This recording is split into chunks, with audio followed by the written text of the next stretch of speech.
Les passionnés d'émissions de dating devraient être au rendez-vous ce lundi 8 août 2022, sur M6. La chaîne diffuse le programme 20 ans d'amour à la télévision, l'occasion de revoir des images du Bachelor, de l'amour est dans le pré ou encore de la première saison de Mon incroyable fiancé, diffusée sur TF1 en 2005. Pour l'occasion, 20 minutes a interrogé Adeline, qui se fait désormais appeler Angelina Toffoli, la jeune femme qui a été piégée. Et elle n'a une fois de plus pas caché sa déception concernant le comportement de Laurent Ournac à la suite de la diffusion. Dans Mon incroyable fiancé, Adeline devait faire croire à ses parents qu'elle allait se marier, dans l'espoir de remporter les 100 000 € en jeu. Mais ce qu'elle ne savait pas, c'est que Laurent Ournac, qui s'était glissé dans la peau de Laurent Fortin pour les besoins du tournage, devait lui mener la vie dure avec sa famille, également composée de comédiens. Malgré tout, celle qui avait 24 ans à l'époque s'est vraiment attachée à son faux fiancé comme elle l'a confié à 20 minutes. Comme on n'était que tous les deux, je n'avais plus que lui parce que j'étais isolée dans ma chambre, on venait me chercher uniquement pour jouer des scènes totalement improvisées avec lui.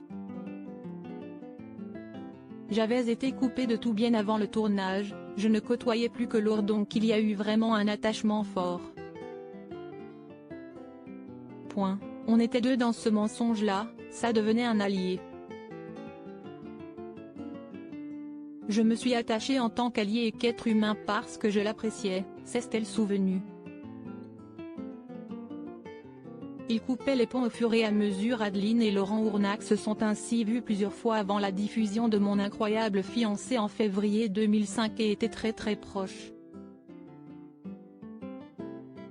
Elle pensait donc avoir gagné un ami pour la vie, d'autant plus que l'époux de Ludivine et elle se seraient promis de ne plus se quitter. Mais la situation a changé à cause du succès du programme. Le succès a été très grand, Laurent voyait qu'il pouvait continuer là-dedans, il a saisi des opportunités et il a compris qu'il fallait qu'il se sépare de moi dans sa trajectoire. Ça a été assez difficile pour moi parce que je n'avais pas compris pourquoi on ne pouvait plus être amis. Il y a du boulot pour tout le monde, ce n'est pas parce qu'il décide de faire des trucs avec TF1 qu'on ne peut plus être amis. Si là où j'ai été très déçu, il coupait les ponts au fur et à mesure, il est resté injoignable et si resté comme ça. A-t-elle regretté? De son côté, Adeline a mis de côté son désir de continuer dans le monde de la comédie après que des projets ne se sont pas concrétisés. Aujourd'hui, elle vit à Dijon et est gérante d'un centre de médecine esthétique.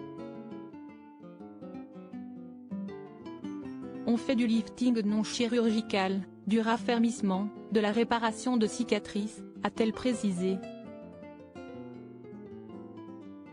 Et elle ne l'a pas dit mais elle file le parfait amour avec Grégory Thiel, un ancien joueur de football passé par Beauvais, Boulogne, Dijon, Châteauroux et Jura Sud.